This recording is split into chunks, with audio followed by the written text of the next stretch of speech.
Assalamualaikum warahmatullahi wabarakatuh. Bismillahirrahmanirrahim. Alhamdulillahirabbil alamin.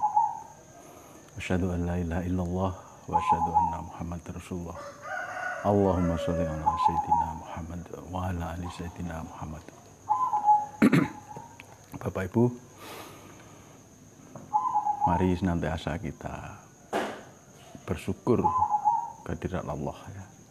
Jadi kita murnikan syukur kita hanya karena Allah, bukan yang lain-lain.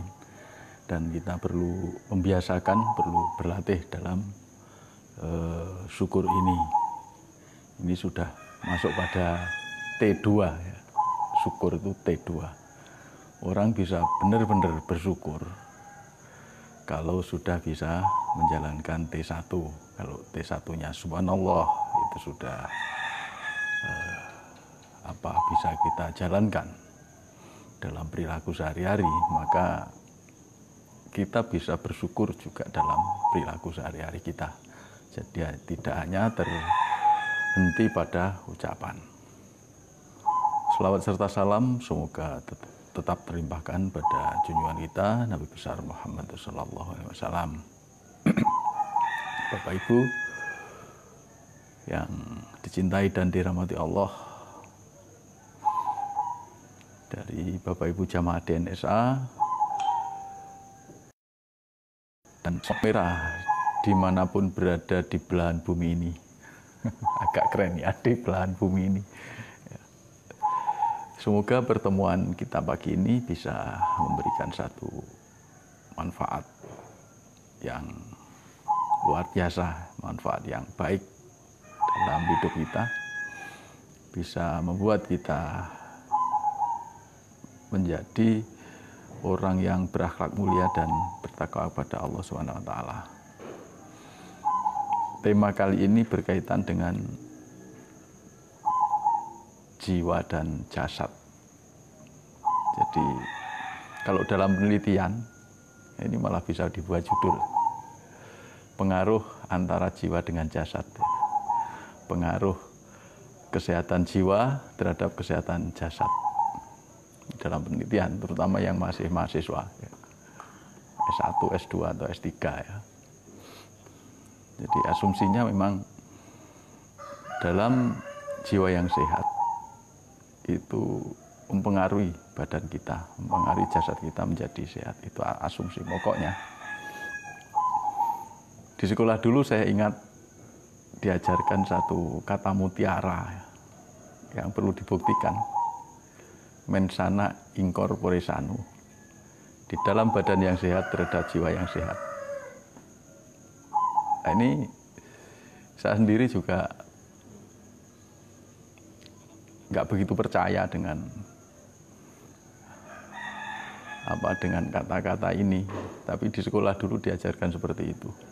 Di dalam kenyataan banyak orang-orang yang jiwanya nggak sehat, tapi tubuhnya tetap sehat. Ya, korelasi terbalik. Jadi ternyata yang menentukan jiwa kita itu sehat, jiwa kita itu kuat, tubuh kita itu sehat, tubuh kita itu kuat, itu poinnya ada pada jiwa ya. Jadi kalau jiwa kita sehat, maka tubuh kita akan sehat. Kalau tubuhnya sehat, otomatis tubuh kita akan menjadi kuat. Sedikit saya ulas ya, kaitannya dengan laku spiritual kita. Orang yang ahli dalam berzikir, orang yang istiqomah dalam berzikir, artinya istiqomah dalam sadar Allah ya, maka otomatis jiwanya tenang, jiwanya tentram, jiwanya damai. Tidak ada rasa khawatir, tidak ada was-was, tidak ada ketakutan-ketakutan ya. Emosi-emosi negatif akan jadi reda. Terus saling curiga, saling memfitnah itu juga hilang. Itu kalau kita sadar Allah ya. Kita istiqomah dalam sadar Allah. Semakin tinggi tingkat kesadaran kita, maka semakin lenyaplah sifat-sifat negatif dari ego kita. Dari jiwa yang tenang ini, menurut informasi yang saya tangkap ya di dunia kesehatan, dari teman-teman, dari baca buku, mengapa zikir itu bisa membuat tubuh kita jadi sehat? Karena zikir itu menenangkan jiwa, menenteramkan jiwa, mendamaikan jiwa. Otomatis dengan ketenangan, kedamaian, itu imunitas dari tubuh kita itu akan menjadi kuat. Bahkan bukan hanya pengaruh terhadap kesehatan, kekuatan tubuh, tetapi juga dari segi kecerdasan ya, dari segi IQ, dari segi emosional, dari segi mental, itu akan menjadi naik, menjadi lebih tinggi. Itu manfaat kita berzikir, membuat jiwa kita tenang. Jiwa yang tenang maka akan membuat kita bisa memaksimalkan seluruh potensi kita. Nah ini maka orang yang ahli zikir itu memang cenderung badannya menjadi sehat. Kalau dulu sering orang-orang yang ahli zikir umurnya panjang-panjang. Ya. Tapi ya yang namanya umur itu tidak tergantung dari sehat enggaknya seseorang. Jadi yang namanya mati itu enggak tergantung dari orang itu harus sakit dulu, enggak. Ada kasus dulu, ada saudaranya sakit lama enggak sembuh-sembuh, terus diantar ya. Justru yang sehat, yang mengantar itu mati duluan, tapi yang sakit ini justru sampai berpuluh-puluh tahun sakit terus tidak mati-mati. Nah, itu jadi tidak ada kaitannya dengan umur ya. Orang mati nggak usah nunggu sakit. Tapi yang jelas, mari kita tingkatkan zikir kita, tingkatkan DN kita, terutama dalam bulan puasa ini, karena bulan puasa ini bulan yang istimewa, jadi Allah banyak menurunkan anugerahnya pada umat manusia di bumi ini.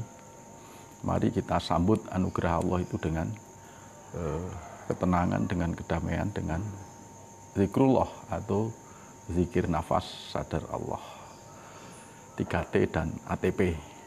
Demikian Bapak Ibu pengantar dari saya. Nanti lebih jauh lagi akan diulas oleh Bapak Astio Purwanto, dan manfaatkan momen hari ini untuk berdialog sehingga apa yang menjadi unek-unek benak tanda tanya dalam diri kita itu akan mendapat jawaban, mendapat pencerahan dari Bapak Astio Purwanto. Sekian dari saya. Assalamualaikum warahmatullahi wabarakatuh.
mengganggu ya.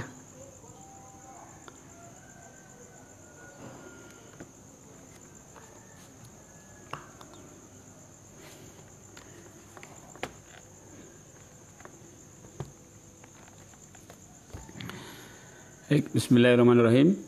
Assalamualaikum warahmatullahi wabarakatuh.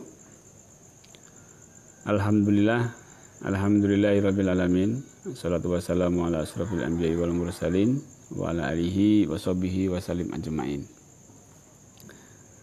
Bapak-bapak, ibu-ibu dan sahabat semua, terima kasih atas kehadirannya di live streaming.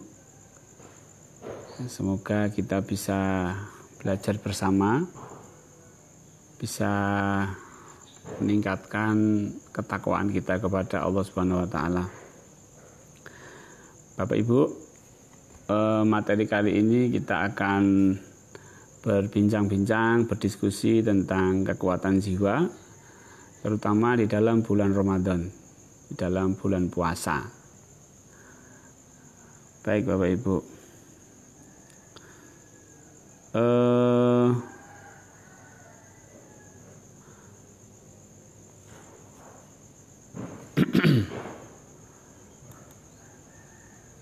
selamat datang semua yang sudah hadir di Facebook, di YouTube. Waalaikumsalam warahmatullahi wabarakatuh. Ya.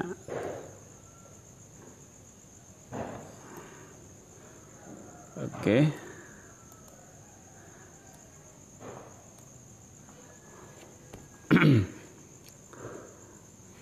Kita tadi sudah menyimak apa yang disampaikan oleh Mbah Bejo ya, terkait dengan T2 juga ada tadi.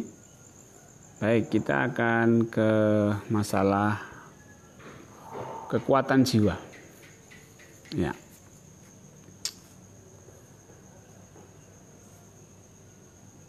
Apa kaitan kekuatan jiwa dengan puasa gitu ya? Bapak Ibu,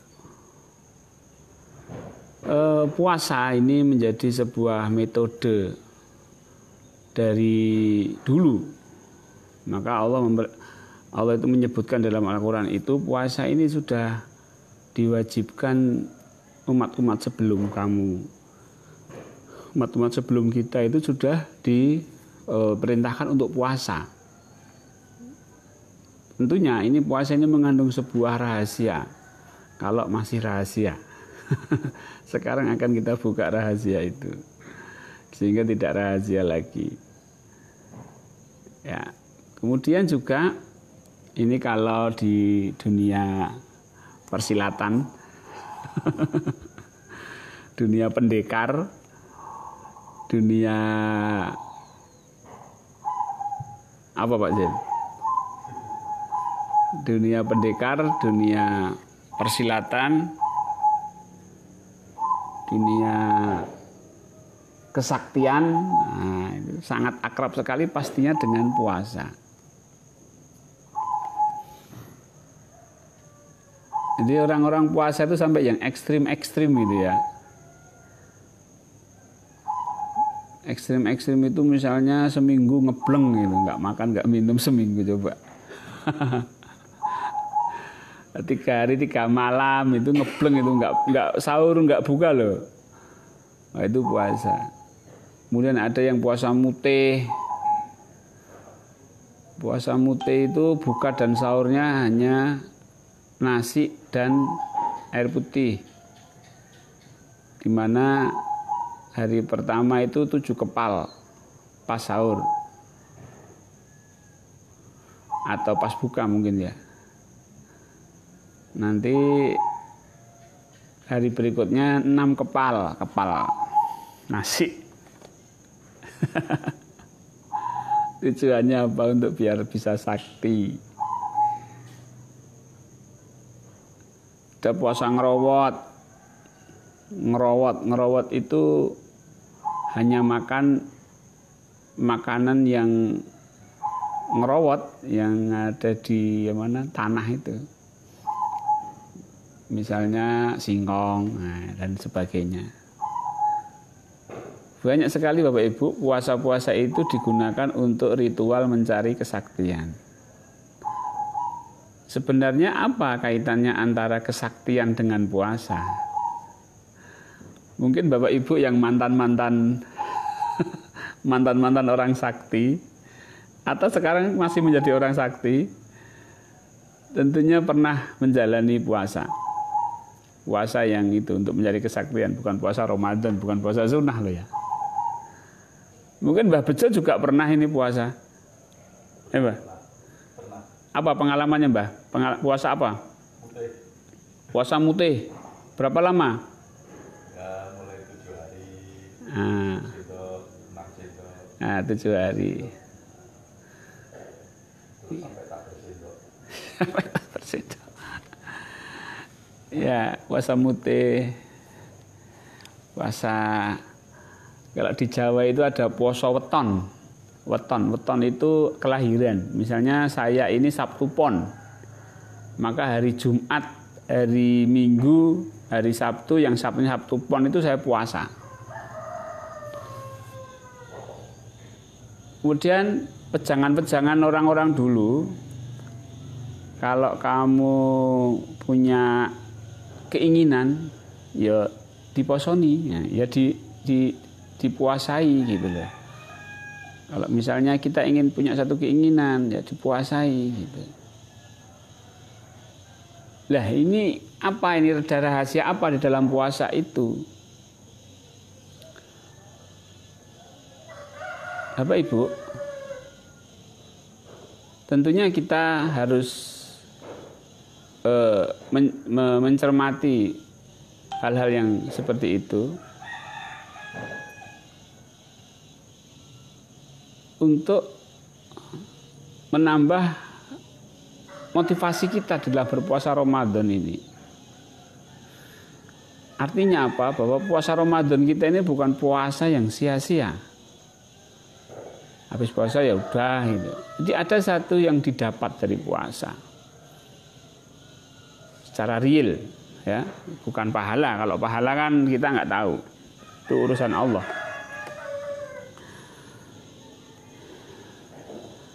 Puasa undur-undur, gimana Pak Pur? Ada kan?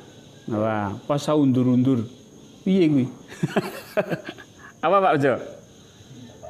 Puasa undur-undur, undur-undur itu kan tinggalnya kan di undur-undur itu kan binatang yang pendem itu, bukan? Yang tinggalnya di tanah itu. Hah? Undur-undur. Jalannya mundur. Ya. Baik. Pak Ali dari Nyimak dari Kuala Lumpur. Wah ya. Terjebak beliau di Kuala Lumpur ya, tidak boleh pulang ke Indonesia. Baik. Banyak pokoknya ritual-ritual puasa itu. Dan kita akan mengungkap ini agar puasa Ramadan kita juga ada hikmah di balik itu. Bapak Ibu, apa tujuan puasa Ramadan ya? Ini bukan puasa yang sakti-saktian tadi, bukan. Tapi kita puasa Ramadan ini apa? Puasa Ramadan ini adalah targetnya adalah kita untuk menjadi orang yang bertakwa. Nah ini bukan sakti, tapi takwa. Saya puasa itu takwa. Nah takwa itu diriadoi dengan puasa. Saya ingin menjadi bertakwa. Kemudian saya puasani. Nah, saya puasani itu berarti saya puasai, saya berpuasa agar menjadi bertakwa. Jadi kalau saya puasa itu bukan wujud dari takwa, bukan, tapi puasa itu sarana untuk menjadi takwa. Ya bisa juga sih kalau kita puasa itu wujud takwa, tapi sebenarnya puasa itu adalah untuk menjadi orang yang bertakwa. Jadi kita diperintah oleh Allah untuk puasa agar menjadi bertakwa. Itu target utama. Jadi takwa itu Bapak Ibu, itu harus menggunakan jiwa. Harus menggunakan kekuatan jiwa. Orang bertakwa tanpa kekuatan jiwa tidak bisa. Nah, jiwa itu yang mana? Jiwa itu adalah yang sadar. Berarti puasa ini akan menguatkan kesadaran kita. Dengan kesadaran ini akan memudahkan kita untuk menjadi orang yang bertakwa. Orang nggak bisa bertakwa kepada Allah tanpa kesadaran. Orang gila sholat, sadar nggak? Nggak sadar, ya, nggak bisa, ya, nggak dianggap. Orang mabuk, la taqrabu sholata wa antum sukaro. Jangan mendekati sholat ketika kamu dalam keadaan mabuk. Jadi orang yang tidak sadar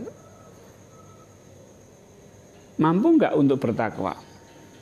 Tidak mampu. Jadi syarat menjadi orang yang bertakwa itu adalah sadar Allah. Nah, itu dilatih melalui puasa.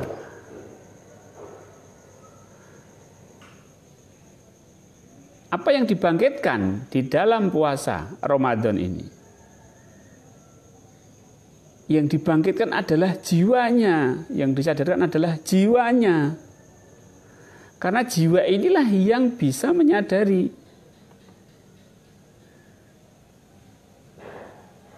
Ya, kalau nggak bangkit bagaimana bisa berfungsi? Kan gitu, Pak. Kalau kita menjadikan ketakwaan tanpa ada jiwanya, ya nggak akan bernilai. Orang bertakwa tanpa ada jiwa, ya nggak bernilai. Kita sholat tanpa jiwa kita ikut sholat, itu ya tidak bernilai. Ya cuma tidak dosa gitu aja karena sudah sholat, tapi tidak ada nilainya. Seperti orang ikut ujian, ya ikut ujian tapi tidak dinilai. Kenapa kok kamu tidak dinilai? Ya, karena kamu tidak menggunakan jiwa. Oke Bapak Ibu, dari sini paham Bapak Ibu. Jadi kita harus tahu membangkitkan kekuatan jiwa itu untuk apa. Mungkin judul saya ini membuat persepsi Bapak Ibu, wah bisa untuk kesaktian nih. Bisa untuk bayar utang nih. Puasa Ramadan tujuannya agar utangnya lunas. Ya boleh. Kalau itu menjadi suatu amanah yang besar dalam kehidupan Bapak Ibu. Misalnya hidup matinya itu tergantung dari utangnya lunas apa tidak, nah, itu sudah. Wes berani mengajukan proposal kepada Allah. Tapi sebenarnya mari kita tujuan utama di dalam puasa Ramadan ini adalah untuk la'alakum tatakun, untuk bertakwa.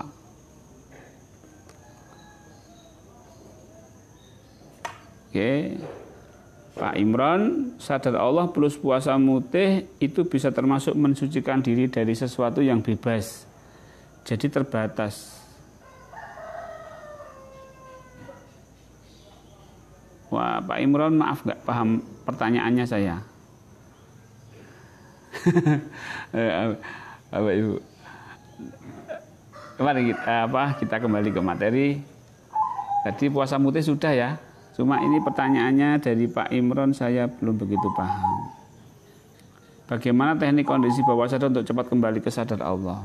Pak Karyadi, kembali ke Allah itu tidak menggunakan bawah sadar, tapi menggunakan atas sadar. Ada bawah, ada sadar, atasnya sadar. Ini bawahnya sadar, ini atasnya sadar. Kita tidak menggunakan ini, tapi gunakan ini. Begitu Pak Karyadi. Ya Pak Rambi, terima kasih sudah hadir. Pak Salimul, apakah hukum kita berpuasa kalau berpuasa karena tujuan yang demikian itu Pak? Kesaktian. ya jadi sakti. Kalau masalah hukum yaitu pertama ikhlas tidak karena Allah apa tidak. Itu kalau sudah tidak karena Allah ya enggak ada nilainya. Kemudian diperintahkan oleh Allah enggak di dalam Quran dan Sunnah. Kalau enggak ya enggak ada nilainya. Baik. Makau. Oke, terima kasih. Makau hadir. Oke, baik Bapak Ibu. Jadi jiwa kita itu harus bangkit Bapak Ibu di bulan Ramadan.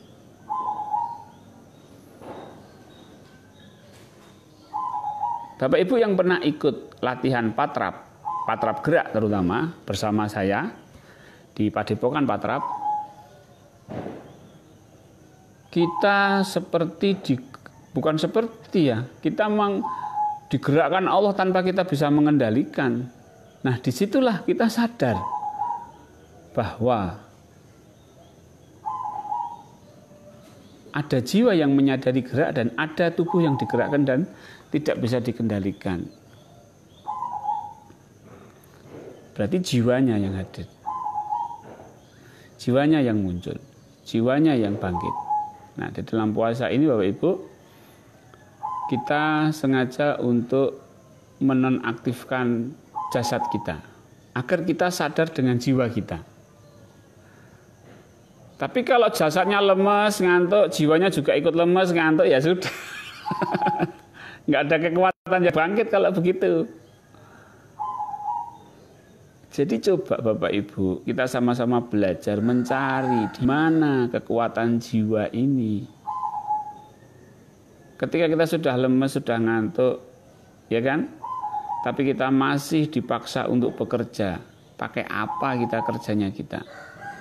Kalau pakai fisik itu jelas. Maka jiwa ini harus bangkit. Aku harus selesai. Pekerjaan ini harus selesai. Pekerjaan ini harus ini.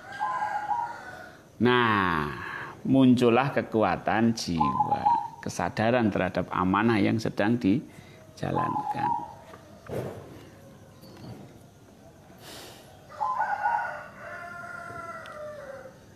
Oke, jadi jiwanya harus bangkit. Kemudian ketika di malam hari, ya kita ada ritual-ritual misalnya tarweh, tahajud, sholat malam dan lain sebagainya, baca Quran. Tapi juga ngantuk. Nah, disitulah kekuatan jiwanya harus dimunculkan. Jadi ketakwaan dengan menggunakan kekuatan jiwa sehingga bisa menjalankan. Ya, mungkin Bapak Ibu pernah mendengar sebuah cerita. Ini dulu ada cerita tentang apa istilahnya, The Power of Kepepet. Ada bukunya itu ya, saya lupa penulisnya. Judul bukunya itu The Power of Kepepet, kekuatan terdesak. Jadi terdesak itu muncul kekuatan. Jadi ada satu cerita seorang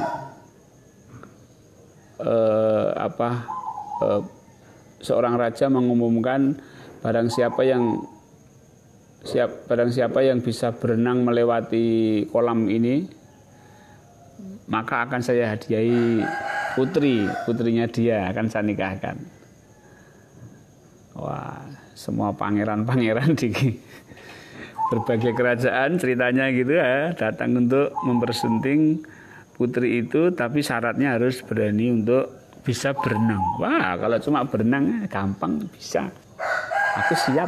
Nah, semuanya wah, cuma berenangnya mudah. Nah, waktu berkumpul, raja mengumumkan bahwa di dalam kolam itu ada buaya yang lapar, seminggu belum dikasih makan. Wah, nggak jadi ya. Kejar-kejaran sama buaya, dimakan buaya, mati aku. Nggak mungkin daripada belum tentu dapat putrinya, mati ya, pasti gitu. Wah, suara-suara pesimis itu muncul. Tiba-tiba itu ada satu pangeran yang tiba-tiba biur gitu. Wah, berenang ya. Namanya buaya-buaya belum dikasih makan selama 1 minggu ya. Ada daging manusia masuk. Kewajian itu pangeran tadi yang berani menceburkan diri. Wah, itulah muncullah dia berenang secepat kilat. Wah, kekuatan tenaganya dialah agar tidak kemakan buaya. Wah, ternyata berhasil Bapak Ibu. Wah, semua pada tepuk tangan semua. Wah, hebat. Wah, semuanya pada memberikan aplaus. Wah, dia cuma santai-santai aja sambil ngelus dada. Selamat. Ditanya, wah kamu hebat. Kamu punya kesaktian apa? Apa yang kamu baca? Kamu punya wiridan apa? Kamu punya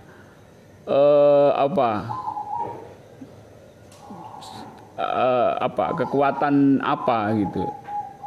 Kekuatan apa? Nggak pakai kekuatan apa-apa. Wong saya tadi tiba-tiba didorong sama yang belakang. Ada yang dorong saya masuk kolam. Jadi karena didorong masuk kolam ya otomatis dia harus menyelamatkan diri. Disitulah the power of kepepetnya dia keluar. Itulah kekuatan jiwa yang muncul sebenarnya, tiba-tiba muncul. Dan sebenarnya di luar nalar. Sebenarnya nggak bisa berenang secepat itu, tapi kenapa bisa? Itulah the power of kepepet. Nah Bapak Ibu, dari cerita itu kita ini sebenarnya sudah diberi bekal oleh Allah untuk bangkit kekuatan kita. Nah jadi di dalam puasa ini kita harus sadar dengan jiwa kita. Kita harus memahami jiwa yang sadar ini. Yang sadar ini Bapak Ibu, kita gunakan untuk mematuhi perintahnya Allah. Kita sadarkan perintahnya dan kita menjalankan. Jadi menjalankan ketakwaan itu bukan dengan jasad ini, tapi dengan jiwa. Jiwa dulu, jasad ngikut aja. Dengan sadar bahwa saya samina wa atokna, saya jalankan. Nah, disitulah nanti kita akan mendapatkan banyak hal. Ya, banyak hal. Nah,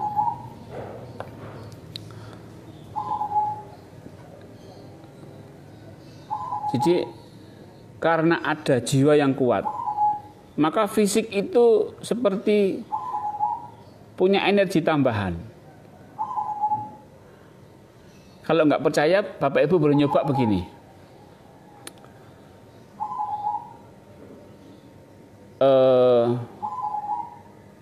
Yang namanya puasa itu pasti lemes. Ada nggak? Jam-jam lemes, jam-jam lapar, jam-jam haus, ya jam-jam tertentu ya, jam-jam puasa, jam-jam lemas, baik. Tapi kita masih harus beraktivitas menjalankan amanah, ya amanah di rumah yang bersih-bersih, amanah di kantor, di pekerjaan dan amanah yang lain. Cara membangkitkannya, cara mengaktifasinya, itu pertama dengan menyadari dulu, menyadari jiwa. Afirmasikan bahwa saya bukanlah jasad. Saya adalah yang sadar ini. I am not the body. I am the consciousness. Saya bukanlah tubuh, tapi saya adalah kesadaran.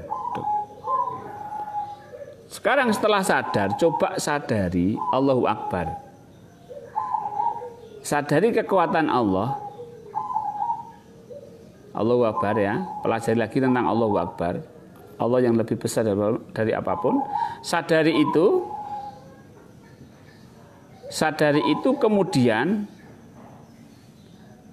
kemudian kita pasrahkan, kita tawakalkan, kita wakilkan penyelesaian amanah tadi itu kita wakilkan kepada kekuatan Allah.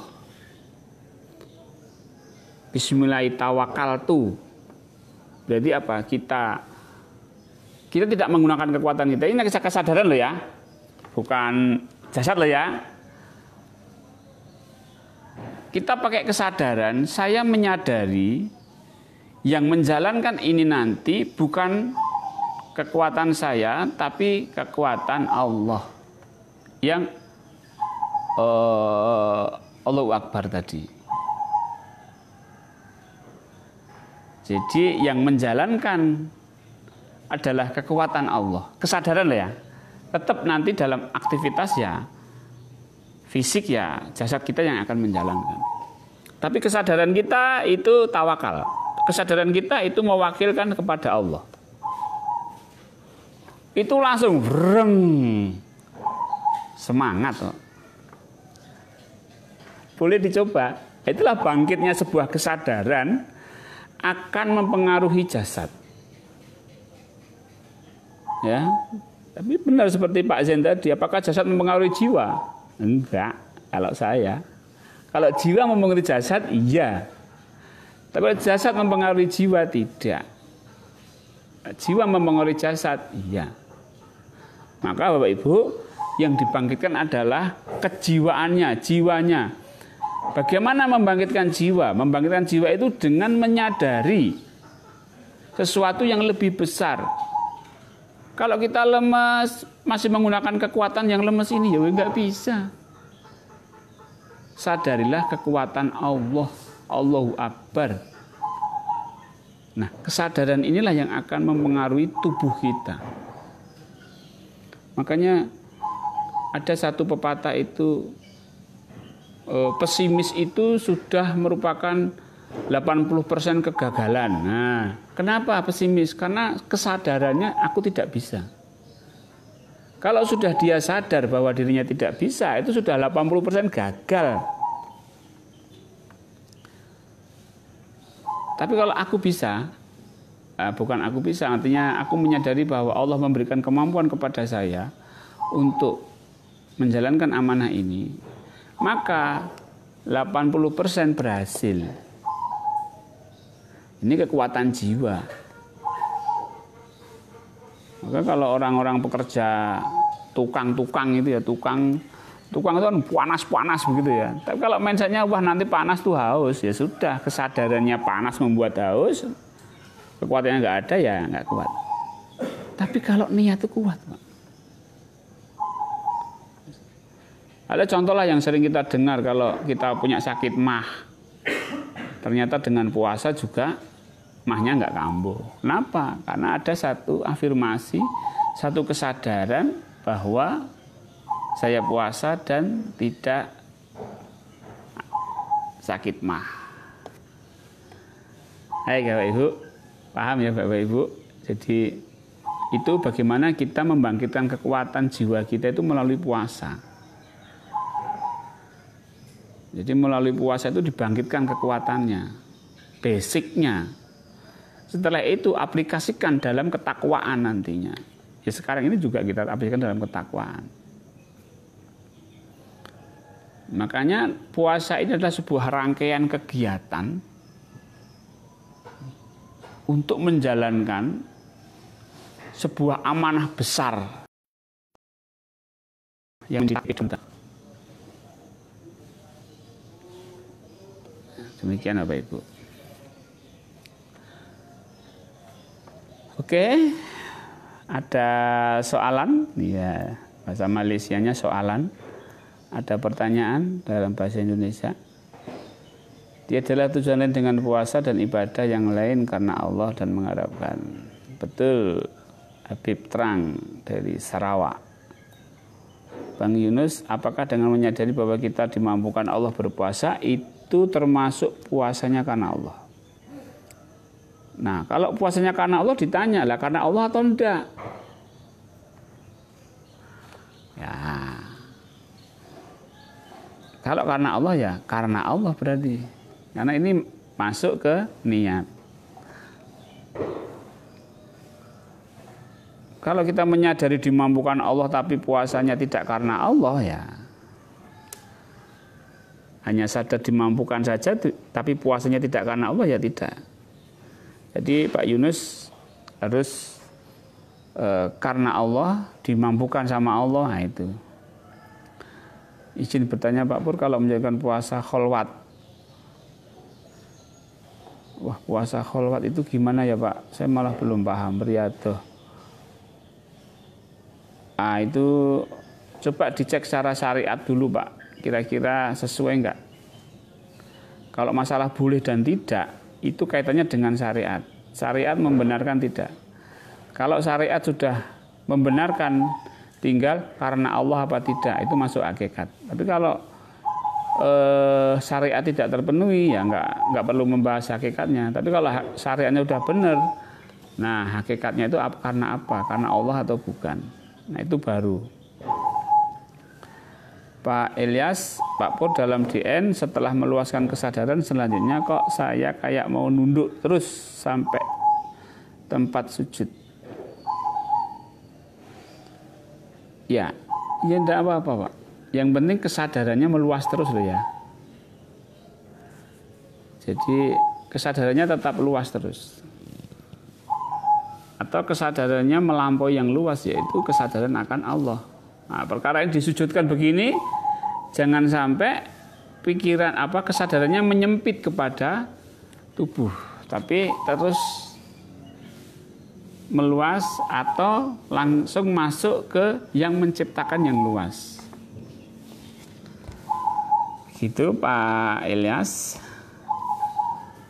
Oke. Nah, gimana mengikhlaskan puasa? Ikhlas itu karena Allah atau enggak Pak? Kalau puasa kita karena Allah itu ikhlas. Tapi berat Pak. Lah berat itu karena Allah apa enggak puasanya? Karena Allah itu ikhlas. Meskipun puasanya ringan, wah puasa sunnah, puasa Daud, Ramadan ini enteng, biasa puasa. Tapi kalau bukan karena Allah, ya itu tidak ikhlas. Ya. Sama seperti kalau kita sedekah. Sedekah sedikit ikhlas, sedekah banyak enggak ikhlas, enggak juga. Sedekah sedikit kalau bukan karena Allah ya enggak ikhlas meskipun ringan. Sedekah banyak meskipun hati berat, tapi kalau karena Allah itu ikhlas. Kan gitu. Jadi ikhlas dan tidak itu tidak bergantung ringan dan berat, tapi diukur dengan karena Allah apa tidak, lurus ke Allah apa tidak. Ini yang jarang diperhatikan. Baik, Fauzi. Iya. Iya Pak Marjuki, waalaikumsalam Pak jurnalis, alhamdulillah. Mungkin tempat-tempat lain baru selesai sholat subuh ya. Di tempat saya sudah terang. Oke, Puan Nurian, sewaktu berpuasa kekuatan jiwa teraktif dalam menjalankan tugas-tugas harian. Ya betul Pak Nurian. Jadi jangan sampai kita puasa justru aktivitasnya turun. Meskipun tubuhnya lemas, bangkitkan jiwanya agar kuat menjalankan amanah-amanah di bulan Ramadan. Pak Fajar, maaf Pak Pur, apa membangkitkan kekuatan jiwa hanya bisa ketika berpuasa aja? Tidak. Berpuasa itu kan satu metode saja, banyak metode lain. Orang wirid itu ya jiwanya bangkit. Gitu Pak Fajar. Pak Fauzi, puasa karena diperintah aja. Ya, puasa karena diperintah. Yang perintah siapa, Pak? Allah. Ya, kalau menjalankan perintah Allah ya itu ikhlas namanya. Nah, namanya ikhlas. Aku puasain diperintah Allah. Udah titik, nggak ada embel-embel biar langsing, biar sehat. Itu enggak. Baik, kalau Ibu. Jadi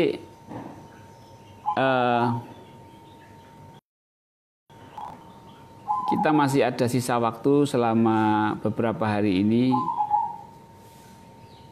Mari kesadaran kita itu kita lebih perkuat lagi. Jadi jangan hidup itu jangan tergantung pada fisik. Fisik kita itu kekuatannya terbatas, lemah.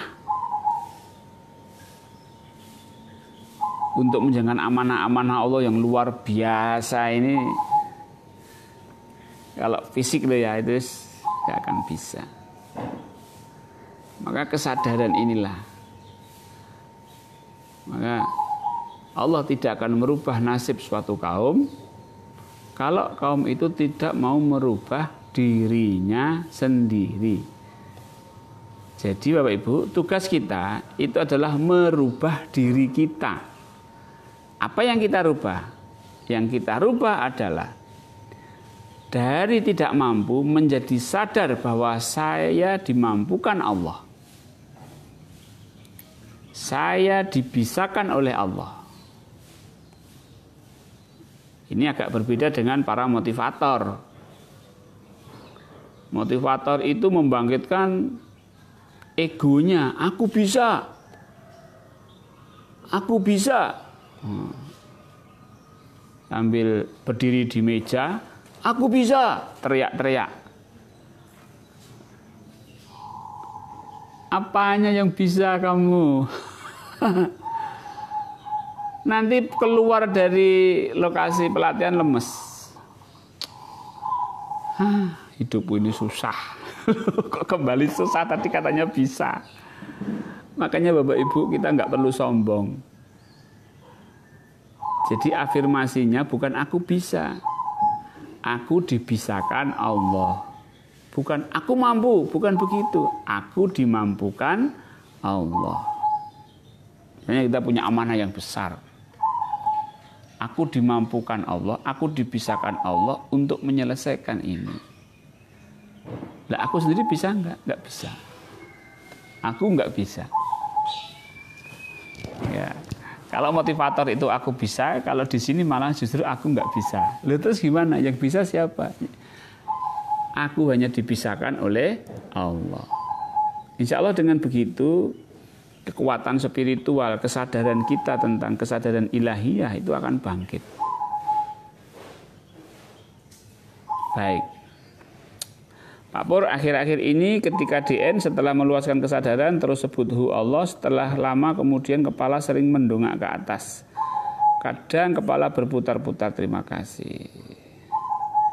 Meluaskan kesadarannya sampai mana? Bu Indah.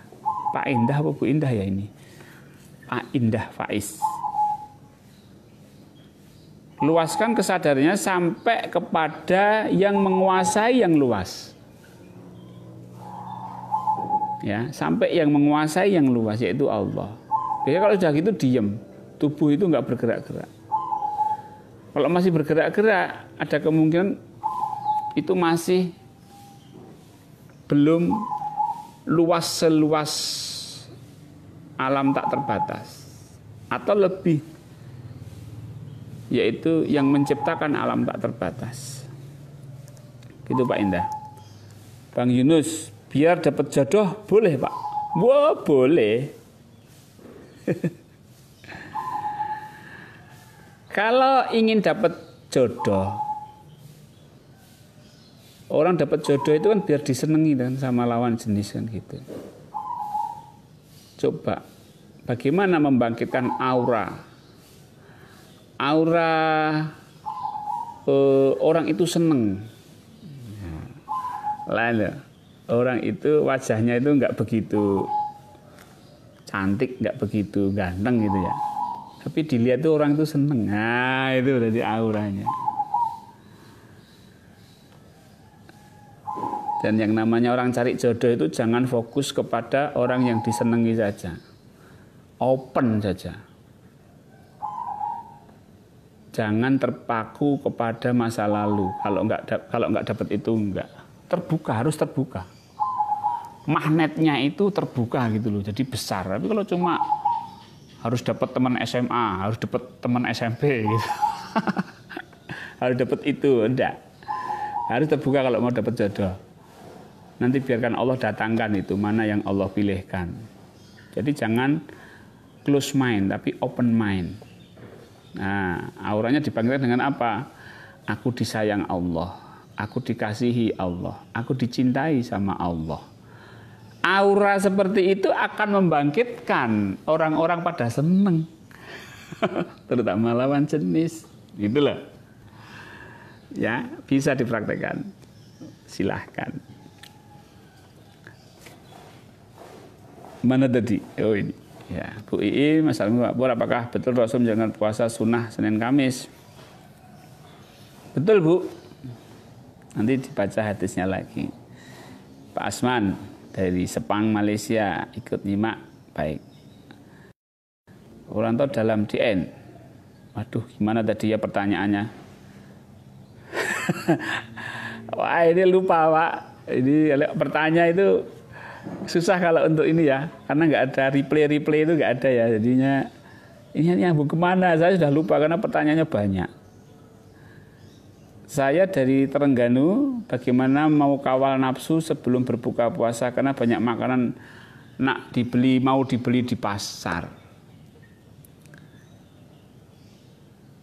Ya, karena berbuka itu begitu istimewanya sehingga perlu dipersiapkan dengan berbagai makanan yang banyak dan dipersiapkan beberapa jam sebelumnya. Itu sudah sebenarnya nafsu itu sudah bernafsu sebenarnya. Kalau mau dikawal susah ketika pas buka. Tapi coba makanan ya seadanya, apalah makanan. Namanya berbuka ya situlah berbuka. Jadi tidak perlu dipersiapkan. Jadi tidak perlu beli pasar yang sampai heboh gitu ya.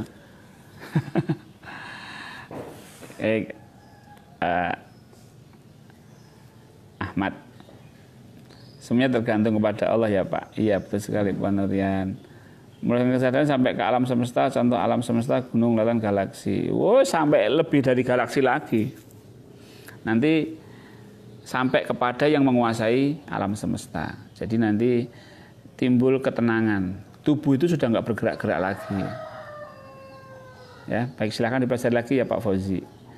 Izin tanya Pak, bisa nggak dalam sehari penuh ketika kita berpuasa seperti sekarang ini berada sebagai jiwa? Iya, memang sebaiknya gitu. Saya itu yang sadar ini. Wah ini ya memang agak susah. Perlu latihan. Jadi gini, ini jasad, ini jiwa. Kita di sini, bukan di sini, tapi kita di sini. Gitu.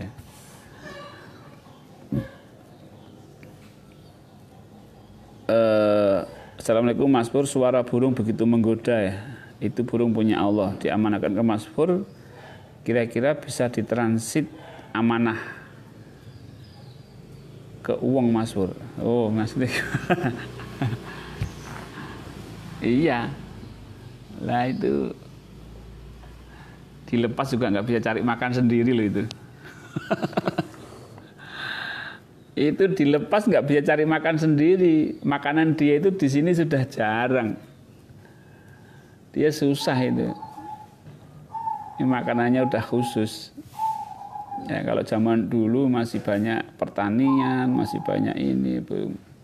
Nah sekarang kayak gitu susah cari makan sendiri. Makanya amanahnya ya suruh memelihara ya dipelihara. Ini banyak. Saya beli burung cuma satu kali ya. Yang lainnya itu pemberian semua.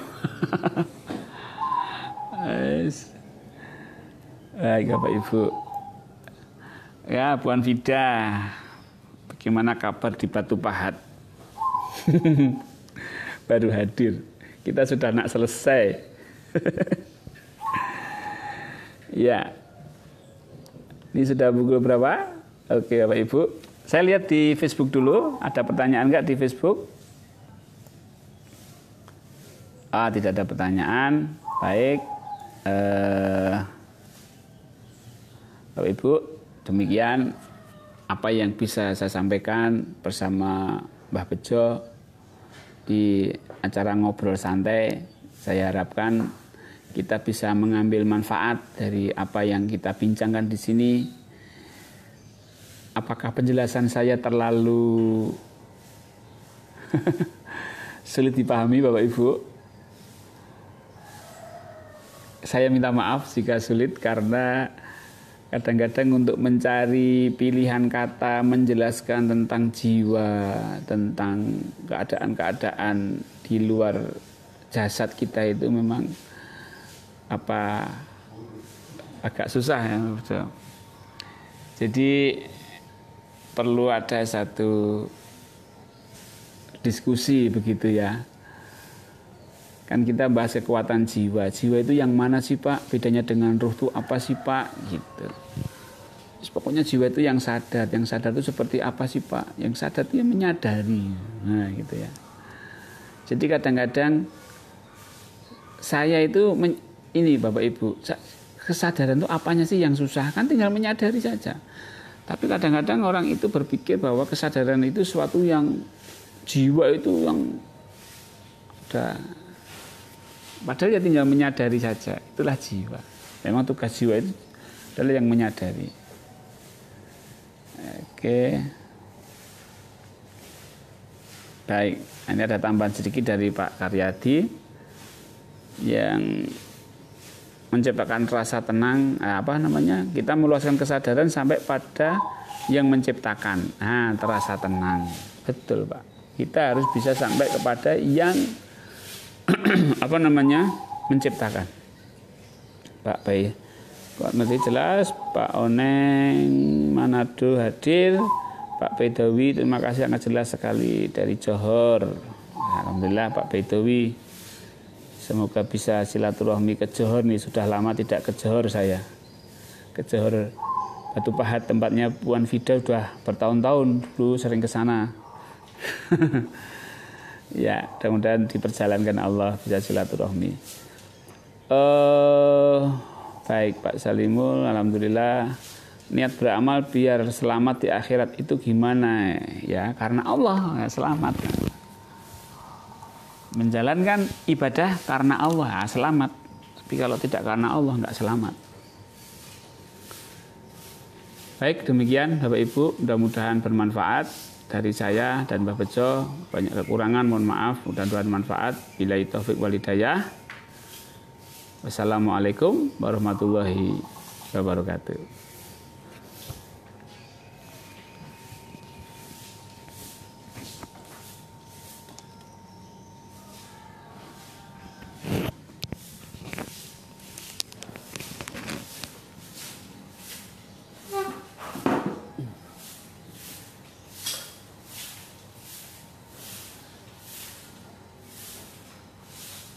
Bro, sahur pula.